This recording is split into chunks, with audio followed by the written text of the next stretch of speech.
Das ist die Brocki-Tour, wo du im Tag mindestens so viele Sachen findest, wie ich da gefunden habe. Wir starten in Winterthur und fahren Richtung Turbental. Ihr wisst, das Turbental-Brocki, das ist mein Lieblingsbrocki. Nicht nur hat es mega viele günstige Kleider mit einer guten Qualität, sondern auch es hat so einen Durchgang mit Möbeln, Schmuck. Es ist einfach so aufgebaut, als wäre es eher so ein Erlebnispark anstatt ein Brocki. Und das ist so einzigartig und so cool. Und der nächste Stopp ist 5 Minuten entfernt. Das ist das Heilsame Brocki in Villa. Dort hat es eine riesige Auswahl an Kleidern. Also wirklich fast zu viel. Also dort musst du wirklich noch mal kurz Zeit nehmen, durchschauen. Es hat auch mega viel Schmuck, mega viel auch DIY-Sachen. Ich habe zum Beispiel Wolle gesehen. Dann gehen wir weiter zum nächsten Brocki in Sirnach. Das ist etwa 15 Minuten, 20 Minuten entfernt. Das Brocki habe ich neu entdeckt. Zuerst, als ich eingelaufen bin, bin ich so Aber nachher habe ich gemerkt, dass man durch so eine Tür weiter durchs Brocki laufen kann. Und plötzlich ist es mega, mega gross geworden. Es hat Bücher gehabt, es hat Schmuck gehabt, es hat Kleider. Zum Beispiel diesen Schal da habe ich gefunden. Deswegen, das Brocki hat mich mega, mega überzeugt. Dort muss man unbedingt hin, besonders wenn man nachher weitergeht auf Wil, St. Gallen. Das ist nur etwa 5 Minuten entfernt. Das kennen vielleicht die meisten hoffentlich, weil das Brocki ist so cool. Es ist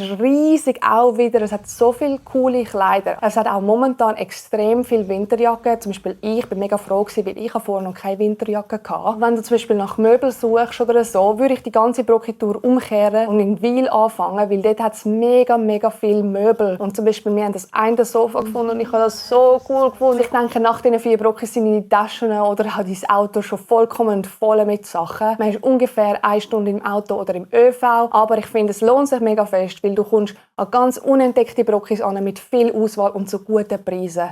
Deswegen,